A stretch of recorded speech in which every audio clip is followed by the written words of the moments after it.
जय हिंद दोस्तों, welcome back to our channel preparation for philosophy. मैं हूं आपके साथ विप्लव विश्वास। आज लेके आए हैं नेट के ऊपर, नेट के प्रिपरेशन के लिए, नेट के ऊपर लेके आए दिसंबर के जो नेट है उसके लिए लेके आए प्रीवियस ईयर क्वेश्चन का थोड़ा जो सॉल्व पेपर है वो लेके आए हैं आप सबके लिए। नेट अब हो गया बहुत सरल, आप सिर्फ देखिए और सोचिए, और थोड़ा पढ़ना भी जरूरी है, वो पढ़ना भी चाहिए आप लोगों को। कैसे नेट थोड़ा ही सिलेक्टेड पढ़ के कोई डिस्क्रिप्टिव पढ़ सकता है, कोई सिलेक्टेड भी पढ़ सकता है और नेट क्रैक भी हो सकता है। नेट क्रैक करना वो कोई रॉकेट साइंस नहीं है, आपको सिर्फ पढ़ना है और थोड़ा सा टेक्निक का इस्तेमाल करना है।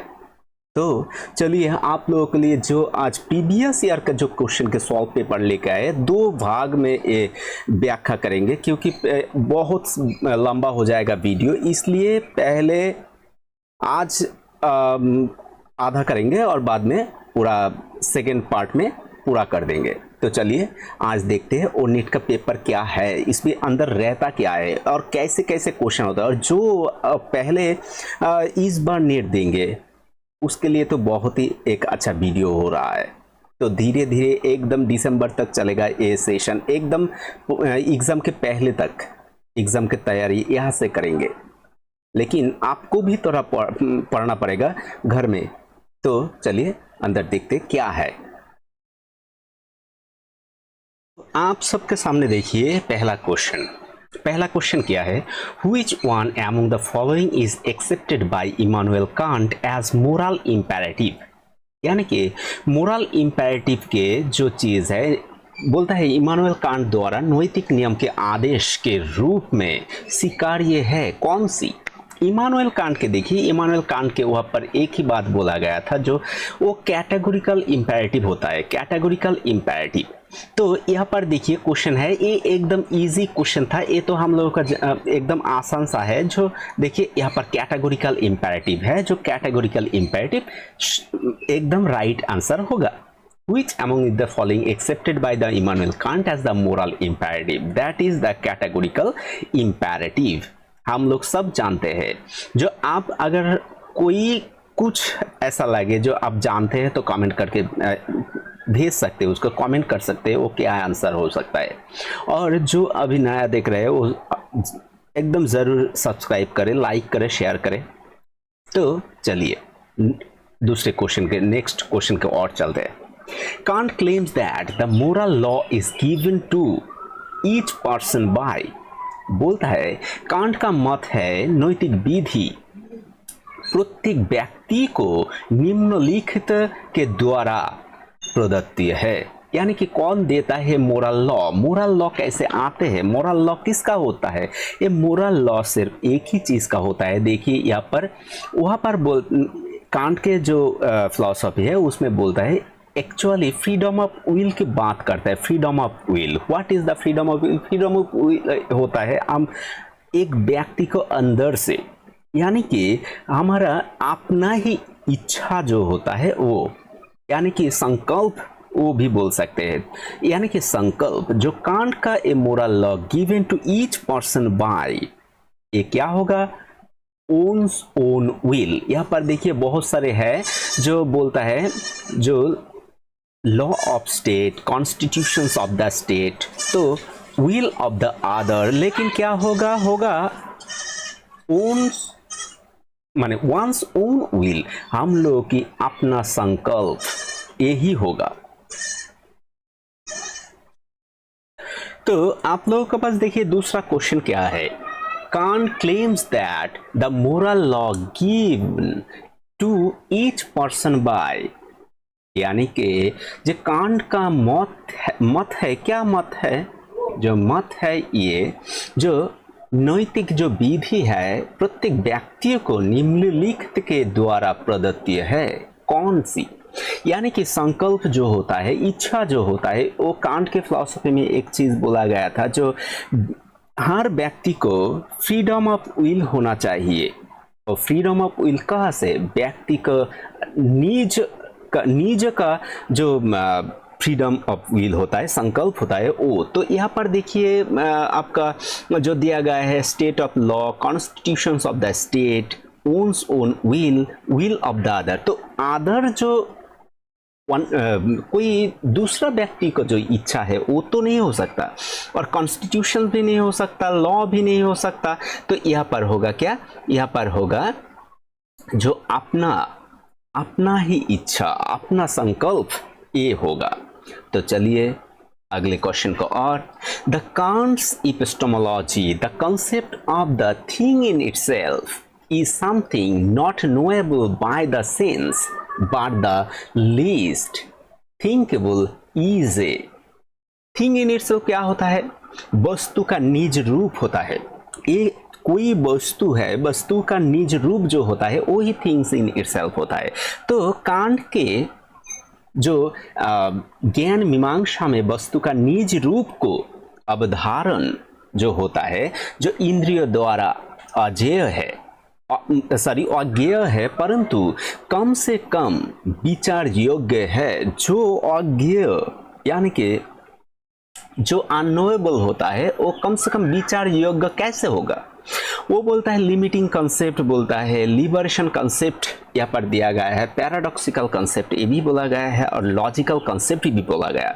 लेकिन कांट के फिलॉसफी जो एपिस्टेमोलॉजी के अंदर आता है वो हम लोग जानते हैं लिबरल तो नहीं होता है, पैराडॉक्सिकल भी नहीं होता है, लॉजिकल भी नहीं होता है, वो होता है लिमिटिंग कंसेप्ट, जो सीमित करता है, जो अज्ञेय होता है लेकिन चिंता कर सकते हैं, अर्थात यानी कि उसको हम क्या कर सकते हैं, चिंतन भी कर सकते हैं, वो लिमिटिंग कंसेप्ट होगा। एकदम ध्यान से आप लोग देखिए, और इसको शायद अब आप लोग नोट भी लिख सकते हैं। अभी अभी शुरू हुआ है, देखिए धीरे धीरे एकदम दिसंबर तक ये कंप्लीट हो जाएगा। तो यहाँ पर होगा क्या, लिमिटिंग कॉन्सेप्ट। तो चलिए दूसरे में क्या आता है, the object of mathematical knowledge for Plato's are. देखिए आपको क्या चीज एक्चुअली इसमें पढ़ना है, एकदम डीप में पढ़ना है, एकदम थ्रोली पढ़ना है, उसको सिर्फ पढ़िए पढ़िए पढ़िए, एकदम उसको आप ऐसे पढ़िए जो आपको मेमोराइज नहीं करना पड़े, वो अकेले ही मेमोराइज हो जाए। जैसे कि इंडियन और वेस्टर्न, इसमें ही 70% क्वेश्चन इसमें ही आ जाता है। इंडियन का 9 जो फिलॉसफी है उसके अंदर थोड़ा ब्रांच भी है, देखिए चारवाक, बौद्ध, जैन, न्याय, मीमांसा भी, ये सारे एकदम 9 जो स्कूल होता है फिलॉसफी के, ये सब पढ़िए। और उसके साथ जो वेस्टर्न में 9 जो फिलॉसफर है वो सॉक्रेटिस से शुरू करके एकदम लाइबनिस तक, और उसके साथ कांट, हेगेल, ये सब कुछ आपको पढ़ना है। और उसके बाद इसमें से ही 70% क्वेश्चन इसमें आ जाता है। तो देखिए बहुत सारे और जो रह गए, कॉन्टेम्पोररी इंडियन फिलोसफी, पोस्ट मॉडर्निज्म, आपको पकड़ के रखिए, लॉजिकल पॉजिटिविस्ट, लिंग्विस्टिक फिलोसफी, तो एग्जिस्टेंशियल फिलोसफी, ये सब कुछ एकदम आप चाहे उसको देख के पढ़ सकते हैं, सिलेक्टेड पढ़ सकते हैं, लेकिन इसमें सिलेक्टेड नहीं हो सकता, कोर पेपर में सिलेक्टेड नहीं हो सकता इंडियन एंड वेस्टर्न में। तो Plato, the object of mathematical knowledge for Plato's are, Plato के अनुसार गणितीय ज्ञान का विषय क्या है? क्या है गणितीय विषय? वो बोलता है, जो प्लेटो बोलता है, 2 टाइप का हम लोगों का यहाँ पर है, यूनिवर्सल एंड पार्टिकुलर। इसमें देखिए, इसमें क्या बोलेगा वो, जो ये ज्ञान जो मैथमेटिकल होता है वो सेंसिबल बोलता है, रियल, यूनिवर्सल, इंटेलिजिबल पार्टिकुलर्स, एडियरेबल नंबर। इसमें क्या होगा, तो बुद्धि का, हम लोगों का जो नॉलेज होता है वो बुद्धि यानी कि रीजनिंग, इसमें क्या आता है, चिंतन आता है, जो इंट्यूटिव नॉलेज का। तो यहाँ पर आ जाएगा intelligible particulars, sorry intelligible particulars आपका आ जाएगा। तो चलिए दूसरे अगले क्वेश्चन के और चलते हैं।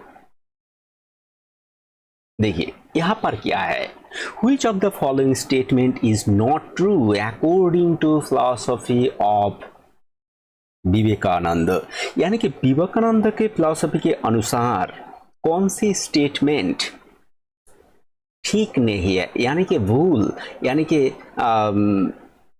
सही नहीं है।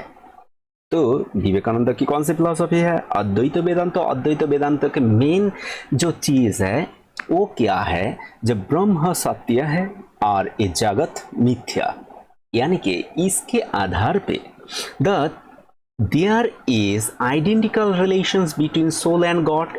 ये तो एकदम सही है, क्योंकि आइडेंटिकल रिलेशंस, लेकिन हम लोगों का क्या होता है, माया के अनुसार इसको हम लोग भूल समझते हैं, यानी कि अध्यास होता है, हम लोगों का इग्नोरेंस होता है।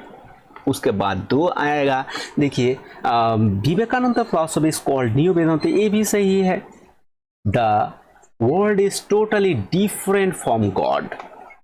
वेदांत के अनुसार ये सही नहीं है, लेकिन और एक देखना है, the maya is grounded of the creations of the world. ये तो सही है, the maya is grounded as the creation, ये सही है। लेकिन ये वाला देखिए, ये चीज सही नहीं होगा, क्योंकि the world is total different from the God. ये नहीं है, क्योंकि गॉड का द्वारा ये जगत, यानी कि जगत क्या है, माया के द्वारा उत्पन्न हुआ है, टोटली डिफरेंट नहीं है, दो एक ही है, लेकिन माया के अनुसार इसको हम लोग क्या जगत समझ रहे हैं। तो ये होगा आपका सही आंसर।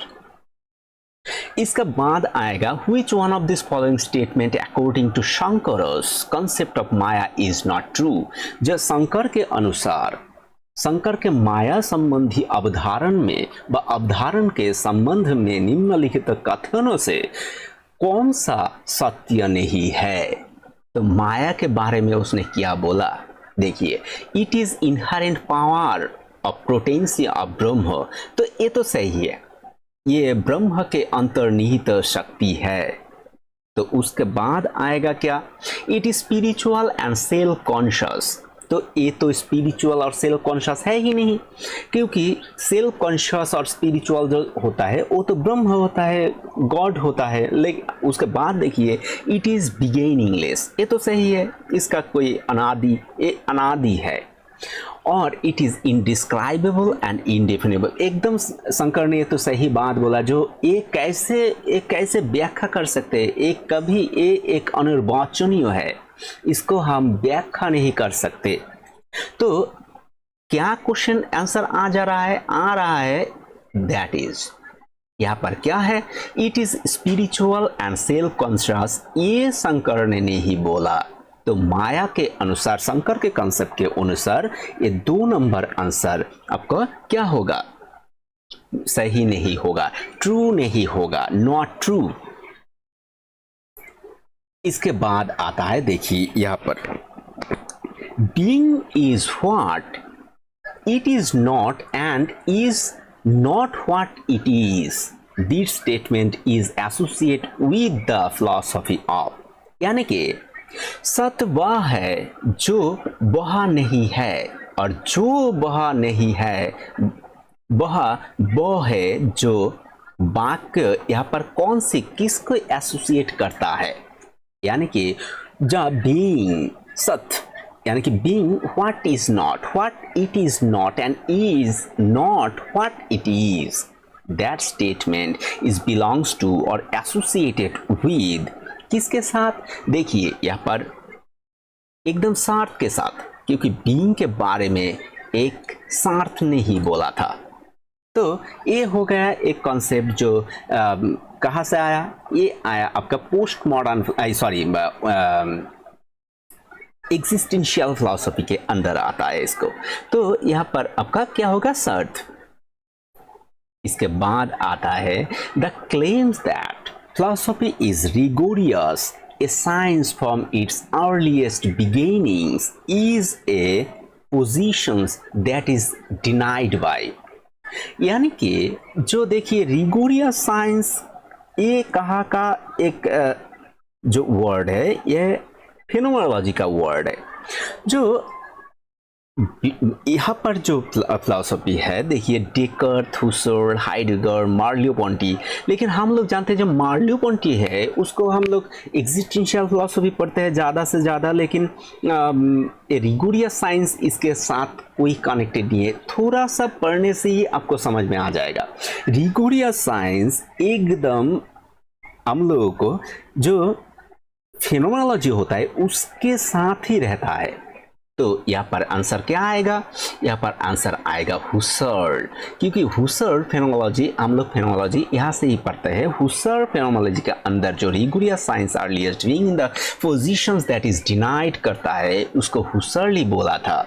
डेकर्थ का फिलॉसफी कार्टेशियन मेडिटेशन हम लोग बाद में पढ़ता है इसका बाद में, क्योंकि कार्टेशियन मेडिटेशन में द फर्स्ट जो फिलॉसफी है वो बहुत बाद में आते हैं। हुसर्ल के पहले आते हैं, ब्रेन रूटिंग के बाद, लेकिन हुसर्ल से ही हम लोग रिगोरियस साइंस का एकदम अच्छे तरीके से समझ में पाते हैं जो क्या है।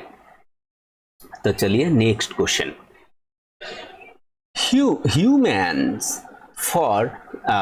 Humans for Sartre are free because their being is based on। सार्tre के अनुसार मनुष्य स्वतंत्र है क्योंकि उनका साथ होना क्या है? नियमन पर आधारित है। क्या है?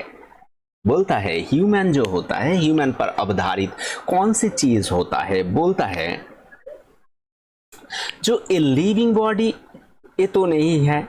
Annihilations of being in itself, तो surrounding before being in itself, its relations is the itself is primitive. तो यहाँ पर होगा annihilations of being in itself. Annihilations of being in itself होगा क्या है? बेस्ड होगा क्या पर? जो ह्यूमंस फॉर सार्tre are free because their being is based on कहा? Based on inhalations of being in itself। और being in itself जो होता है यहाँ सत्य में सत्य का निषेध होता है, यानी कि इनहेलेशन निषेध होता है। यानी जो चीज जो human they are based on होता है, जो based on humans for Sartre जो बोला फ्री, तो inhalations of being in itself. तो उसके बाद जो क्वेश्चन आएगा नंबर 10। 10 नंबर में क्वेश्चन जो प्रश्न है आपके लिए, which one of this following school of Indian philosophy does not support परिमाणवाद?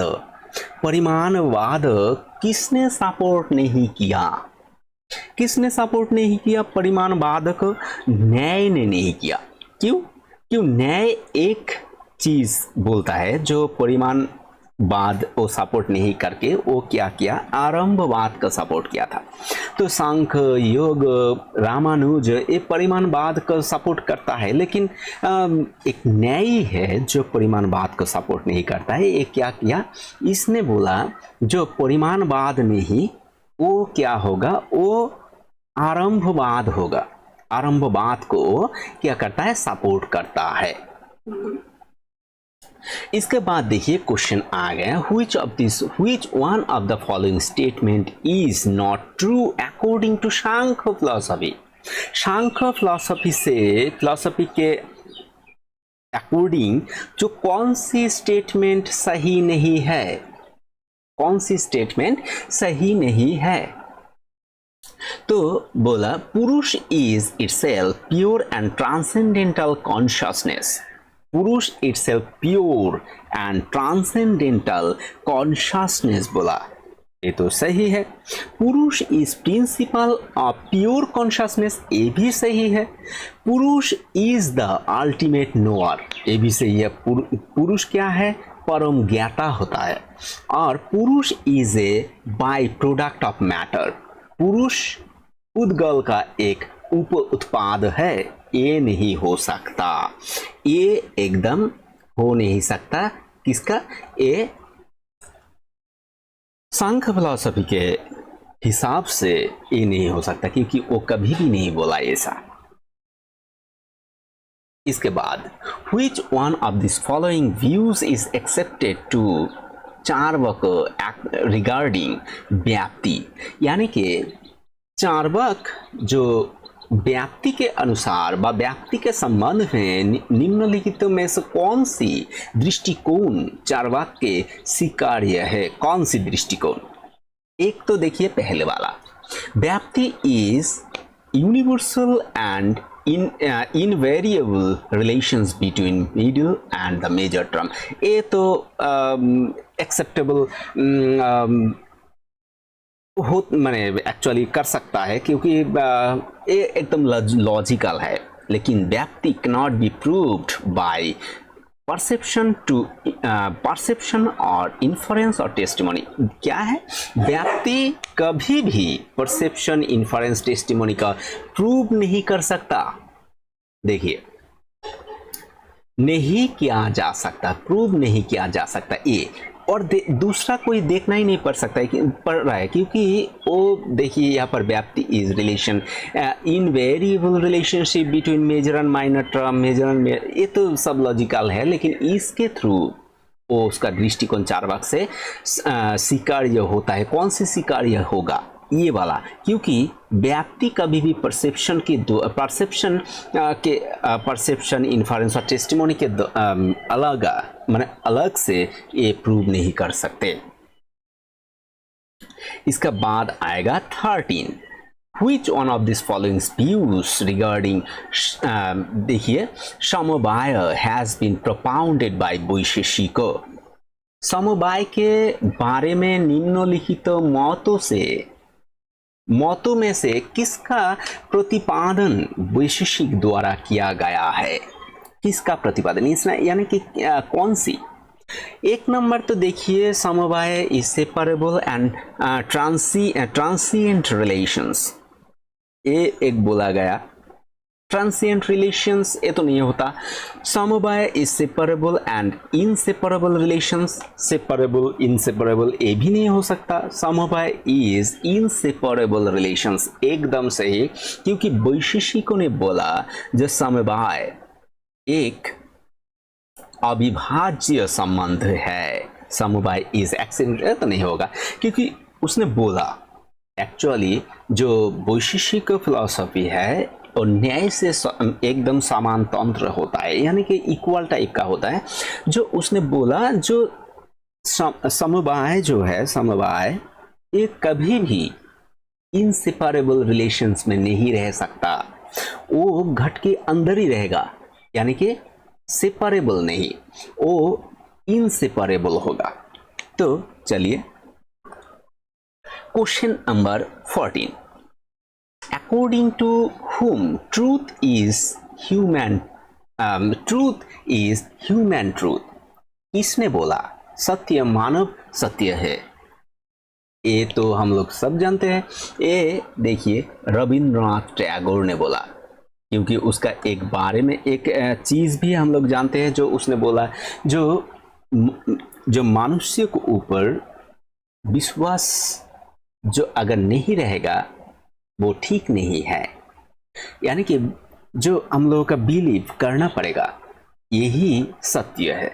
तो चलिए, moral evils cannot mirror the beauty of universal creation since it spring from the will of man or of fallen angels। It's merely represent a preventions of God good who says so।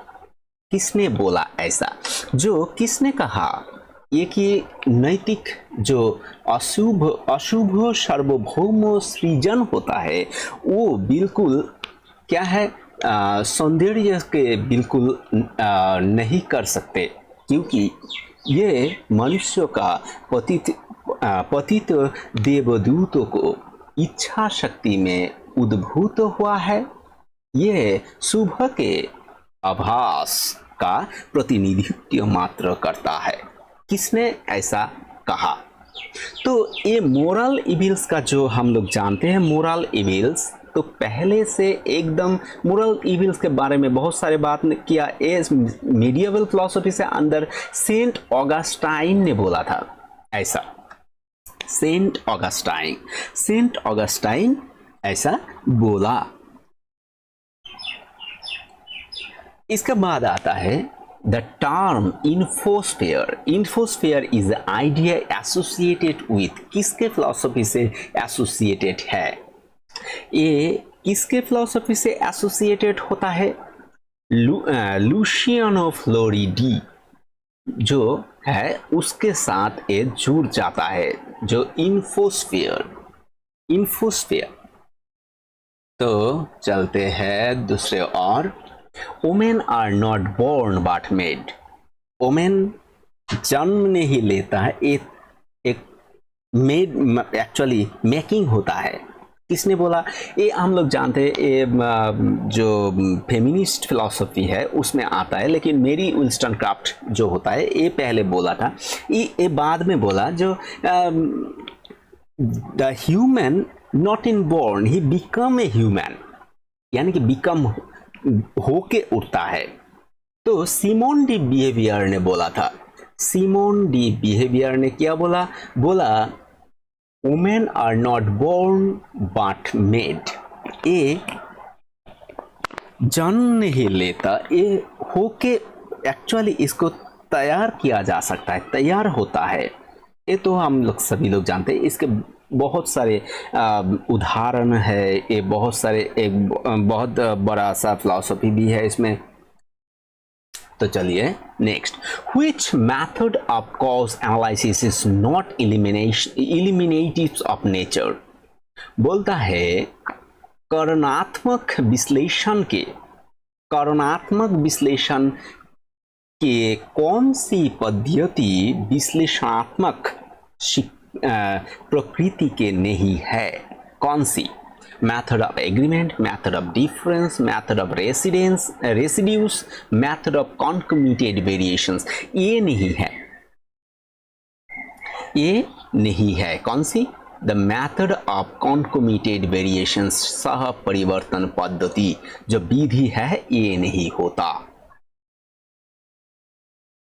इसके बाद which one of this following statement is not correct according to Iqbal? Iqbal के द्वारा कौन सी statement सही नहीं है? Creations and God are ego nature. Reconstructions of Islamic truth, introspections of immediacy, Islam believes in polytheism. यही सही नहीं है, क्योंकि देखिए यहाँ पर क्या है? Statement is not correct according to Iqbal. Iqbal ने कौन सी सही नहीं बोला? जो इस्लाम बिलीवर इन पॉलीथीज्म, इस्लाम कभी भी अनेकेश्वरवाद में बिलीव नहीं करता, क्योंकि उसने एक ही लाइन में बोल दिया था the God is one, God is omnipotent, omnipresent and omniscient, ऐसा ही बोला था। उसके बाद आ जाता है हम लोगों का 20 नंबर का क्वेश्चन। 20 नंबर में एक क्वेश्चन क्या आता है देखिए। Some German shepherd are not hunters, all German shepherd are gentle dogs, therefore no gentle dogs are good hunter. तो यहाँ पर देखिए हम लोगों को क्या करना है, कैसे इसको हम लोग जानेंगे। कैसे? एक तो देखिए यहाँ पर हम लोगों को पहले लेना पड़ेगा नो जेंटल डॉग्स, ए एक है, गुड हंटर्स ए एक है। तो ए क्या है? ए हम लोगों का है एस, ए हम लोगों का है क्या पी। तो पी कहाँ रहता है? पहले प्रीमिसेस में रहता है एकदम। जो गुड हंटर देखिए नॉट गुड हंटर, ए हम लोगों का हो गया पी। तो ए क्या हो गया? जर्मन शेफर्ड क्या हो गया? ए हो गया एम। यहाँ पर जर्मन शेफर्ड जो है ए वाला एम, ए वाला जेंटल डॉग्स एस। तो यहाँ पर देखिए क्या होता है, पहले ए सम आर नॉट ओ है, ओ प्रोपोजिशन, ये ए है और देयरफॉर नो ई है। तो यहाँ पर कौन सी टर्म जो डिस्ट्रीब्यूट होता है? इसमें होता है ए वाला। तो ए तो क्रॉस हो गया पहले, दूसरे वाले में ए तो राइट हो गया लेकिन ए वाला क्रॉस, ठीक है। इसके बाद देखिए ई में क्या आता है, तो यहाँ पर तो हेतुपद का जो कोई प्रॉब्लम तो नहीं है मिडिल टर्म का, लेकिन यहाँ पर दो ही डिस्ट्रीब्यूटेड है, लेकिन यहाँ पर एक डिस्ट्रीब्यूटेड नहीं हुआ, यानी कि माइनर टर्म क्या हुआ, डिस्ट्रीब्यूट नहीं हुआ, लेकिन यहाँ पर क्या हो गया, तो ये क्या होगा, इलिसिट माइनर होगा। तो यहाँ पर सही आंसर कौन सा होगा, ये वाला हम लोगों का सही आंसर हो जाएगा, ये वाला। तो 20 में क्या हुआ, 20 में 3 नंबर का हो गया फैलासी ऑफ इलिसिट माइनर, ये वाला सही है। सुपरलेम ऑफ प्रोपोजिशन द क्या होगा, इसमें बोलता है जो कौन सी होगा, इसमें आ जाएगा आपका क्या है, देखिए ऑल साइंटिस्ट आर मैथमेटिशियन, यानी कि सम साइंटिस्ट आर मैथमेटिशियन, तो यहाँ पर आ जाएगा क्या, ऑल के मतलब देखिए यहाँ पर एक हम लोग ऐसा लेते हैं, इसके बाद देखिए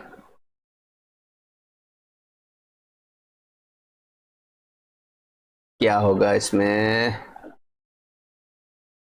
सॉरी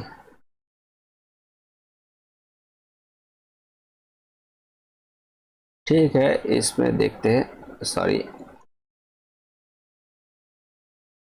अंदर एक, यहां से यहां पर एक, तो यहाँ पर क्या है, ए, यहाँ पर ई, यहाँ पर आई एंड यहाँ पर ओ। अगर सम साइंटिस्ट और मैथमेटिशियन तो यहाँ पर होगा, तो यहाँ पर देखिए यहाँ पर ये क्या हो जाएगा, ये हो जाएगा ऑल साइंटिस्ट और मैथमेटिशियन। तो हम लोगों का आंसर क्या हो रहा है, आंसर हो रहा है ये वाला, ठीक है। तो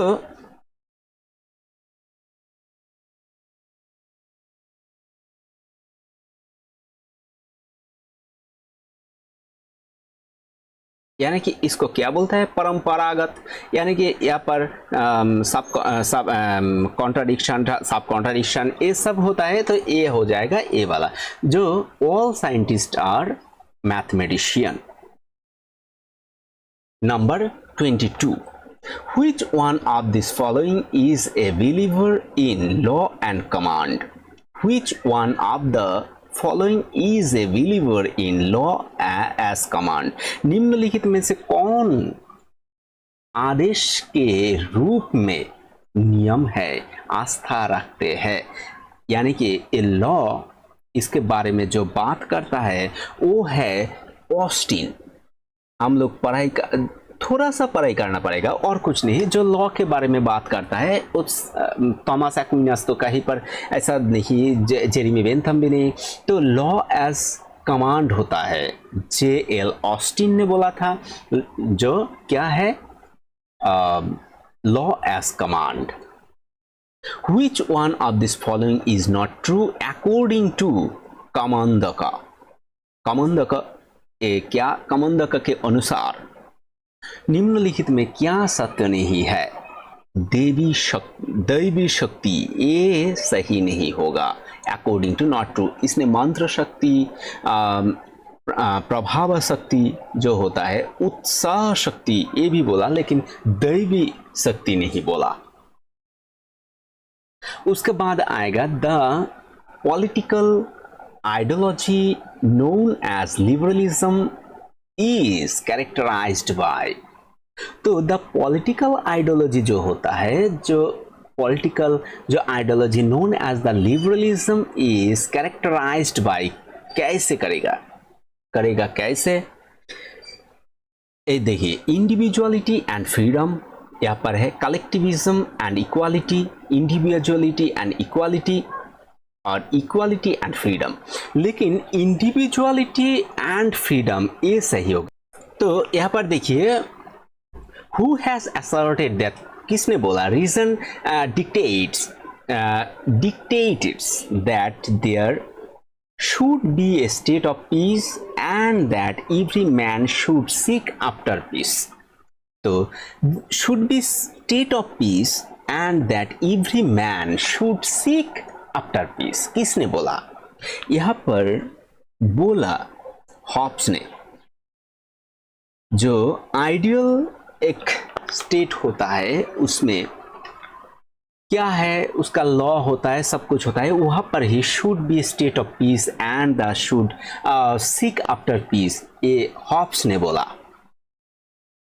इसका बाद आएगा 26 number, who mentions that the nature of social contract. Social contract के बारे में हम लोग जानते हैं। सोशल कॉन्ट्रैक्ट इंडिकेट्स दैट क्या, absolute monarchy is inconsistent with civil society. ये किसने बोला मोनार्की के बारे में सिविल सोसाइटी के अंदर? ये बोला आपको लॉक ने। एक्चुअली लॉक जब बोला, जब क्या बोला, जब natural societies the social contract में जब indicates that the absolute monarchy is inconsistent, actually inconsistent with the civil society. Actually जो जनसाधारण के जो एक सोसाइटी होता है उनमें इनकॉन्सिस्टेंसी पैदा करता है मोनार्की। तो किसने बोला? लॉक ने। उसके बाद आएगा individual the individual cannot attain the good in isolations but only in society. The missions of the state is to promote virtue and happiness. Is the statement of, ये statement किसने बोला? Individual cannot attain the good of isolations but only in society. Society के अंदर वो ले सकता है, ठीक है। The missions of state of promote virtue and happiness, ये किसने बोला? ये भी देखिए प्लेटो ने ही बोला। आप लोग जानते हैं वर्च्यू के बारे में, जो क्या कहता है, वर्च्यू क्या करता है, हैप्पीनेस के अंदर आता है। जो आइसोलेशंस भी होता है, जो गुड कैनॉट, जो कभी भी आइसोलेट नहीं करता, but only in society the missions of the state is promote virtue and happiness, ये प्लेटो ने बोला। इसके बाद देखिए from any true substitutions instance of a propositional functions we may validly infer the existential quantifications of the propositional functions. This effect comes from which quantifications rule? कौन से rules में ये आता है? From any true substitutions instance of the propositional functions. propositional functions के अंदर जो substitutions होता है, we may validly infer the existential quantifications of propositional functions. कहाँ पर आता है? यहाँ पर देखिए एग्जिस्टेंशियल जनरलाइजेशन जब हम करते हैं तब ये आते हैं प्रोपोजिशन के अंदर। एग्जिस्टेंशियल यानी कि जो ईजी करते हैं, यानी कि कोई लास्ट में पहले तो आइसोलेशन या के जो होता है वो, उसके बाद इसको, तो ये आएगा आपका क्वांटिफिकेशन के अंदर। आप सभी लोग ने थोड़ा थोड़ा करके ये तो करा ही है, अगर ज़रूरत पड़े तो ये भी करेंगे हम लोग, जो लॉजिक के अंदर आता है। देखिए लॉजिक एकदम क्वांटिफिकेशन थ्योरी से ये आ गया आपका। यहाँ पर आया द एंशियल types of existence extensions and colour can exist only in some other mind and the object of sense are nothing but sensations combined, blended together in a concrete nexus. This views is adhered to किसके साथ? ये दृष्टिकोण किसके साथ मिलता है? जो बोलता है entire type of existence and the colour on the exist in the some other mind, जो अदर माइंड का बात करता है, and the object of sense is nothing but sensations combined blended together to concrete nexus. ये किसने बोला? ये आपको बार्कले ने बोला, ठीक है। एक भाववादी फिलोसोफर है, इसने बोला।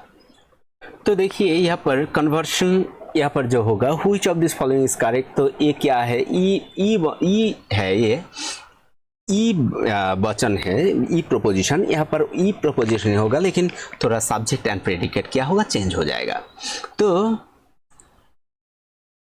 आज आप लोगों को इतना ही, तो दूसरे भाग अगले सत्र में हम लोग करेंगे। तो ये सॉल्व करेंगे पेपर का। ये पेपर में लगभग 90 क्वेश्चन है, 90 के लगभग क्वेश्चन है, ये सब कुछ सॉल्व करेंगे हम लोग धीरे धीरे। ठीक है, तो आज के लिए इतना ही। सबको धन्यवाद।